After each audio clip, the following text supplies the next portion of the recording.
The man with the missing thumb. Today in this video, I'm going to talk about a time in my youth that I got lost in the woods while camping.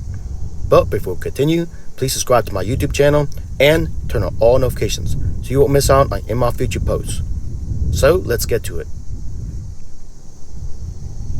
It was long ago during my youth. I was 13 years old and was on a week-long camping trip with the Boy Scouts. It was winter, and one cold night, me and a friend of mine who was in the same troop with me, named Tristan Gomez, were coming back from a campfire meeting and heading back to our established campsite. Well, we lost our way. We attempted to find a way through the hustle and bustle of the thick forest, using our flashlights, but it felt like we were getting further and further away from where we were supposed to be. So we turned around and tried to retrace our steps to go back where we started at. But that failed too. As we tried to retrace our steps, it seemed like there was no difference in finding a way back. So we stopped and tried to collaborate and reason out where we were.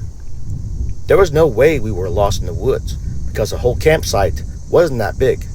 But we knew somehow we went the wrong direction and were somehow deep in the woods away from the main trails of the camp. Me and Tristan Gomez decided to go in another direction. As we ventured more in this new direction, in the distance we saw a campfire with 4 to 5 men surrounding it and some RVs in the background. We started running towards this campfire in hopes that these men could tell us where to go from here. We finally came to the fireplace that was surrounded by these men who appeared to be older, probably in their late 50s or above. As we arrived, we introduced ourselves to these older men and told them we were lost and we needed directions to go back to our camp. One of the men stood up and started giving us directions to our camp, verbally and using his hands and gestures. As he was pointing out directions with his hand, my friend Tristan Gomez noticed the man was missing a thumb. Then he eventually asked, "What happened to your thumb?" The man looked at his missing thumb and then he looked back at us and responded with a positive voice, "Oh, this. Yes, long ago when I was a lot younger than I am now, a bear bit my thumb off. I was out hunting with some friends when we unexpectedly encountered a grizzly bear and it was very angry and attacked us and specifically attacked me. He then tossed me around like a rag doll and he got a hold of my hand biting my thumb off. Eventually he was shot by my friends who tried to load their weapons during the time of the attack. Yeah, we were not prepared."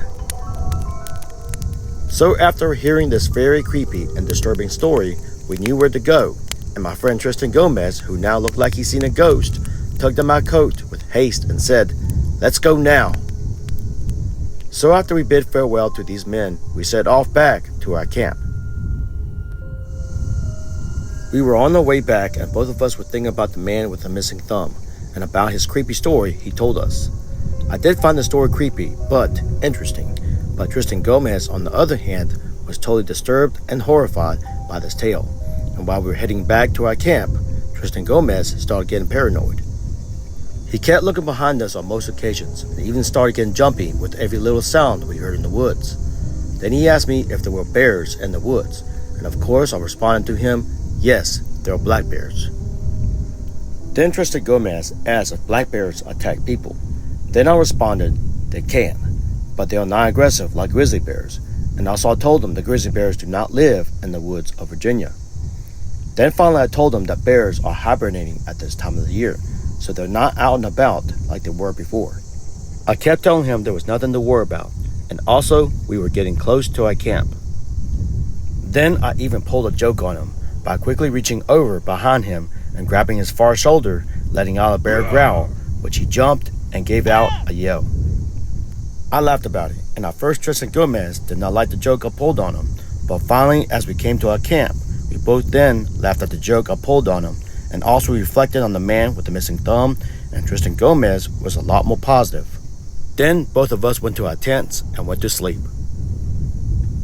Alright, that concludes the story. If you like what you heard, then please leave a thumbs up, leave a positive comment, and if you haven't done so, please subscribe to my YouTube channel. See you in another video, and thank you for watching.